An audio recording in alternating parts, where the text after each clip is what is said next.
everyone. I'm Mila D'Antonio, Principal Analyst at Omdia's Business Platforms and Applications Practice.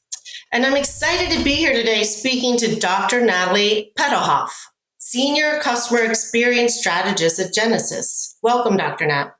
Hey, it's great to see you. Boy, it's been a long time since we were at a conference together, but I miss you. Yes, it's been a while, so it's great to talk to you today. So Dr. Nat and Genesys CEO Tony Bates, they recently wrote a book called Empathy in Action. And this book comes at such an opportune time because it really provides companies and service providers alike with the guidance that they're looking for on how to deliver those empathetic and personalized customer experiences that are so relevant in today's fast evolving digital customer experience economy. And we're really at the center of the experience economy. And to meet those evolving needs to propel this economy forward and keep it advancing requires companies to shift their employee focus from working on transactional items to more value-added ones that enable those proactive, relevant engagements. But as Dr. Nat and Tony point out in their book, the companies that they interviewed are still largely focused on enabling transactional relationships. And that's really just meeting the status quo. This book really serves as an assessment for leaders to lay the foundation to enable those shifts. And those shifts require companies to activate more personalized humanistic relationships in their thinking. That means that data must be holistic and accessible to all employees. Companies really have to provide their employees with those emerging digital tools to enable those proactive relationships. And it involves adopting a culture that really embraces this customer-first approach that places the customer at the center of all decisions and actions that a company makes. Dr. Nat and Tony explain how to enable those shifts through an empathy pillars framework. And this really helps to lay the groundwork for what they call building an experience as a service strategy. And that strategy includes listening to customers, understanding their behaviors and their intentions and their desires, deploying the tools to act in customers' best interests, and continuously learning from their interactions and improving from those insights. So, Dr. Nat, congratulations again on this book, and thank you so much for talking with me today. Can you first start off discussing how you think leaders should think about experience as a service? What are some of the technologies that companies need to do to activate these four pillars and ultimately succeed at creating experience as a service? So what's really fascinating is that we, those of us in the CX industry, analysts and thought leaders alike, have been talking about highly personalized, contextually relevant experiences for years. But what we're really finding now is that we finally have the technology to deliver on that promise. And so one of the most important things for something like experience as a service is if you think about a symphony, and symphonies have lots of different instruments like violins, the percussion section, all these different instruments. And if you think about if you didn't have a conductor conducting the right instruments at the right time, you'd have kind of a really messy musical mess, right? And so the first thing to really think about is having an orchestration engine that would know when to bring in the right technology at the right time. And then using the four pillars of empathy, listen, understand, act, and learn, those each set of technologies, and it's not just one technology, it's actually a family of technologies that allows you to be able to orchestrate these experiences. You'd bring in those technologies when needed, and using them as a process, that's really what's going to make the difference. I love that symphony analogy. I think that's great. And I think that listen, understand, predict, act, learn framework is really helpful in providing that guidance that companies are looking for. And it's really going to help, I think, allow them to invest in those technologies required to help them engage in those more personalized ways. So I think that's wonderful. Also in the book, you mentioned that orchestrating intelligent omni-channel customer interactions really requires 4 key actions. The ability to extract data from customer and third-party databases, the ability to analyze and proactively predict outcomes, the ability to respond with the right interaction at the right moment, with the right context, and the ability to continuously adapt. So where do you see companies on that continuum? And for the companies that aren't yet proactively engaging with customers at the right moment, at the right time, what seems to be the obstacles that you're encountering? So that's a really good summary of our 4 empathy pillars: listen, understand, and predict, act, and learn. And what we found is that when you look at a contact center or a customer experience center, there's a whole bunch of technologies, probably 20 to 50 different vendors. And it's really creating this systematic capability that we use that experience orchestration engine around. And I think the place that most companies fall down on is the very beginning step, which is listening. And that's the ability to use various technologies to track customer event data. And that kind of data could be a customer navigating to a website, pushing an IVR button, speaking a prompt, or IoT devices getting input. And you really need that input from that data to really understand, basic things like who is that customer, where have they been, and what are they trying to do? And then be able to augment it in the understand and predict stage, where you're using AI to make that data intelligent so that the company can take and figure out what is that customer trying to do, what would the next action be, and also oftentimes their sentiment. So it's these first 2 steps. Most contact centers or customer experience really focus on what I would call our 3rd step, which is act, which is the channels.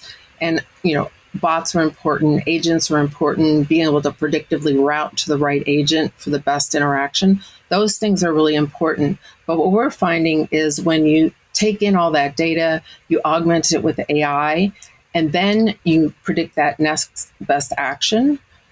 It might be a bot, it might be an agent, but if you take all that information and you actively give that to the bot or the agent, they can immediately, they don't have to ask, who are you? Can you identify yourself? What have you been trying to do? The customer doesn't have all that cognitive burden to be able to explain all that stuff, and the agent can get right to what needs to be done. Or if you're using AI with bots, the bot is transferred all that information and the bot can then intelligently respond. And I know all of us have been on websites where we ask a bot a question and they come back with a canned answer, and that's just not going to work anymore. There really is this lack of data transparency, organizational silos. This is still really providing these roadblocks to advancement. Are you seeing that as well? Yes, and one of the things that's really great about having an orchestration platform is we help companies take their IT infrastructure along with other capabilities. Some of them are Genesys native, and then some of them are through our partners through the App Foundry, and being able to take ingest all that information into the platform and then be able to use it. So if you're looking at organizational silos of data and not being able to really share that data, this is something that the orchestration platform can really help you with. That's great. So we talked about some of the required technologies and building the essential framework. In the book, you talk about blind spots, which are outdated operating mindsets that could really inhibit growth. And I love that terminology, blind spots. What do you see as some of the more common business blind spots today in our post-pandemic environment among companies embarking on a path toward implementing experience as a service? And can you share some advice for how to overcome those blind spots? So when you think about a blind spot and you're on the freeway traveling 60 miles an hour, it can be pretty dangerous. And we see the same thing with companies.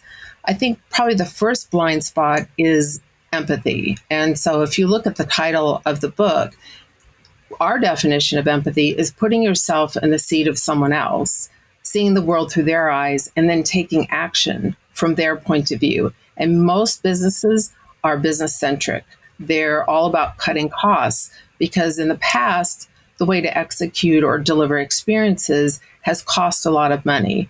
And because it's not orchestrated on a experience orchestration platform, it does cost more money to have all these disparate systems trying to interact with each other.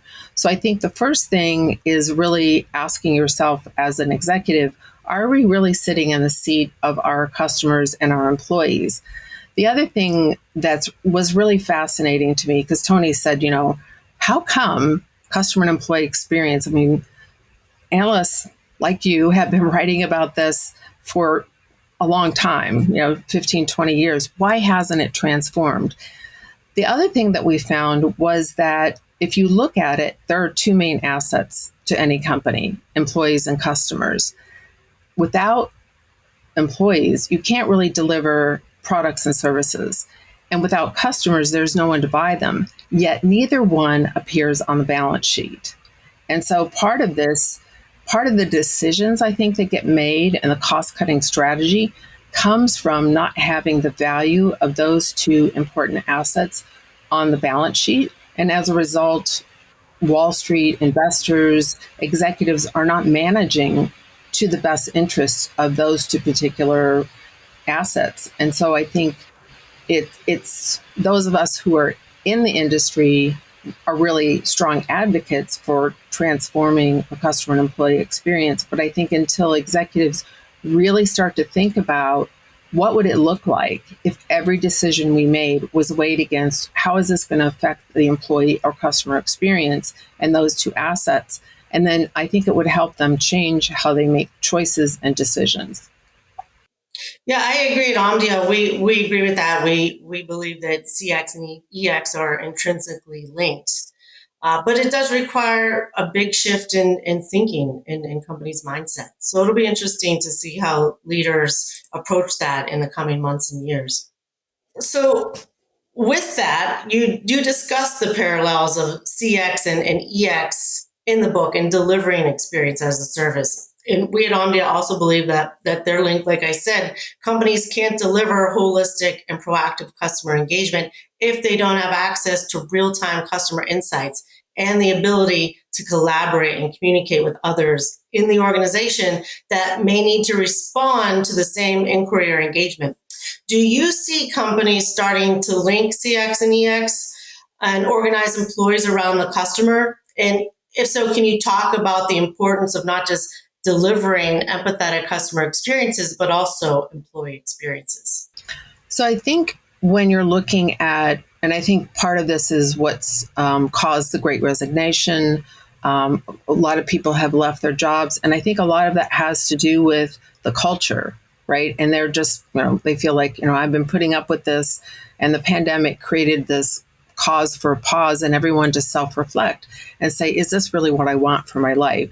So I think what you're seeing is now an employee shortage. And I think that what's really key here is looking at how can we shift from a business-centric and command and control type culture to be able to drive empathy. And if you have kind of a not invented here or not psychologically safe, for people to raise their hand and say, gosh, I'm wondering, why are we doing this? Is there something that we, maybe there's a better way to do it? If you don't have that kind of culture, you're not going to have the experiences that customers expect. Because at the end of the day, whether you're talking to DevOps or you're talking to finance or you're talking to shipping and receiving, order handling, it's not just the people who are on the front lines, but it's the whole company. This really requires a whole company shift. And I think the other thing that would be interesting to see is we often put the agent as the person who has the seat to a CX, application. What if everyone in a company had the application, and when that customer had a shipping question or an order question, the person who handled that could actually pop in and be the person to answer that customer's question? So we're starting to see some of our top customers looking at going beyond the contact center and the customer experience to really expand that to more employees. I would say the last thing that I thought was really fascinating in our research was HeartMath, which is a really cool organization that's been doing research for, I think, about 30 years. They started to look at the connection between the gut and the brain. And what they found was when employees get yelled at, the employee has a visceral gut reaction, which then hijacks the brain. And it takes about 8 hours for employees to recover from being yelled at.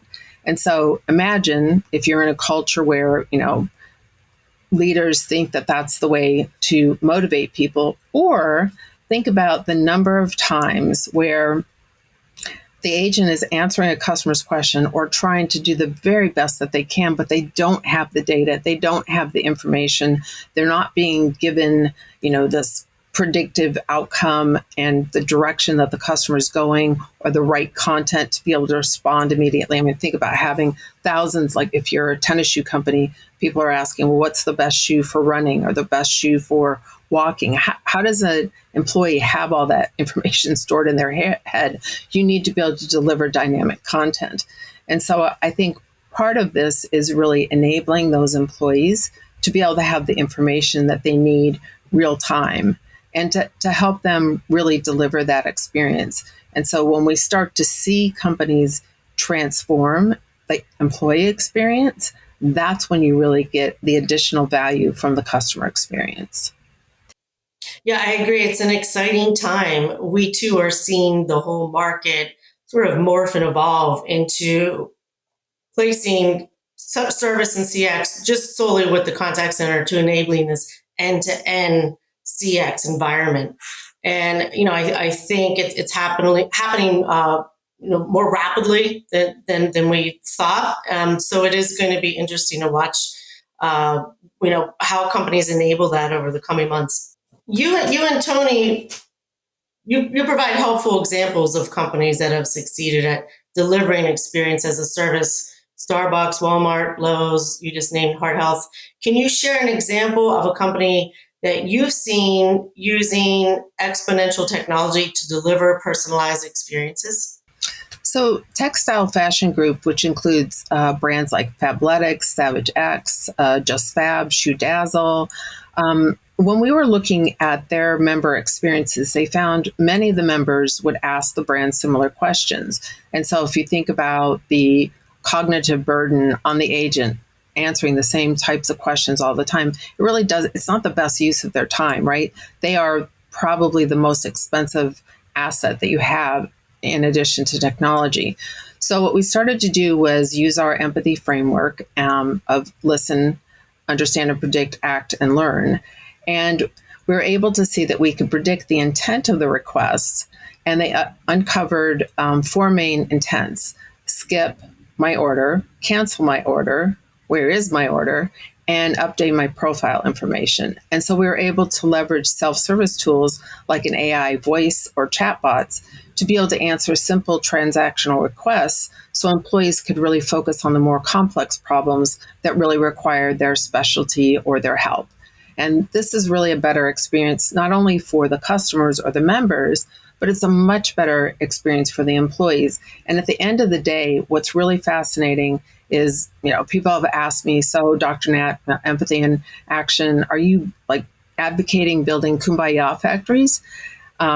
Just like being kind or being nice. And so I really want to make the distinction between sympathy, which is saying, I'm sorry that's happening to you, versus empathy and action, which is really understanding your experience from that employee and customer's point of view, and then being able to take action. And when you do that, what we're finding is companies are actually increasing their financial capabilities because they're delivering to the 2 main assets: employees, right? So they're not having as much attrition, and to customers who are increasing their loyalty and increasing their spend. So empathy and action is really, it's not just better for customers and employees, it's really also better for the company, which is where companies were trying to get to with the cost-cutting mindset, but we're really flipping that on its head. What a concept, right? That seems so simple, right? Because Tony and I had so many discussions about this, and it was so fascinating because when you think about it, so let's say that, you're helping a friend or you were helping a family member, you'd act in their best interest. So why is it so foreign to companies to codify that same experience for their customers and employees? And truthfully, I think now with exponential technologies, with the cloud, with AI, with the data, and this ability to orchestrate technologies in a new way, we're now really able to create something and experiences that are far different than anything that we've ever seen before. Yeah, I agree. Zappos was one of the original companies that really empowered their employees to make those emotional connections. And I saw an article just last week. They were praising one of their agents for staying on a call with a customer for, I think it was 12 hours to help with a personal issue. And that broke the record that was previously at 10 hours where an agent was on the phone with a customer. I mean, so it might be an extreme example, but it really shows what's possible when agents aren't held accountable for every minute that they have with customers. Right. In those old, average handle times, a lot of the old metrics really start to shift when you take an employee and customer centric point of view. And one of the things, and companies like Zappos are always held up as this like be all. And I have directors coming to me or SVPs coming to me and saying, Nat, we really can't have all our agents on the phone with one customer for 12 hours. And that's also why you want to start to look at using an experience orchestration engine, because that gives you that capability to take what we do naturally as human beings to be able to sit in the seat of someone else and really understand where they're coming from, listen, and be able to scale that. And I think that's been part of the issue with respect to really delivering these kinds of experiences, is because we've not had the technology to be able to really scale them and put empathy in action for the vast majority of employees and customers. Yeah, technology is becoming the great enabler for these companies, which is really terrific to see. So, Dr. Nat, you mentioned that experience as a service is the great differentiator and the exponential technologies needed. Any final thoughts on why now is the best time for organizations to put empathy in action? Well, I would say post-pandemic, employees are really taking a look at where they work, how they feel about where they work, and they're making changes. And so it's a very competitive job market, whether you're looking at, entry-level people or executives. So I think that's one thing to really focus on. I think also really opening your mind, if you will, to look at the difference between where we've been as a contact center customer experience industry for the last 20, 25 years, and really understand that the technologies that we have now to be able to listen, understand, act, and learn, to be able to orchestrate experiences through an experience platform is completely different than anything that we've ever had before. And so it really requires a shift in mindset and a shift in adopting these new exponential technologies. And one of the things I'm really proud of here at Genesys is we've made it really easy for companies to be able to adopt both the mindset and these new technologies to be able to deliver on a promise that has been a long time in coming. Thank you so much, Dr. Nat, for speaking with me today. I really enjoyed our conversation and listening to your insights. To everyone listening out there, thank you for joining and be well. Thank you very much. It's great to see you again. You as well.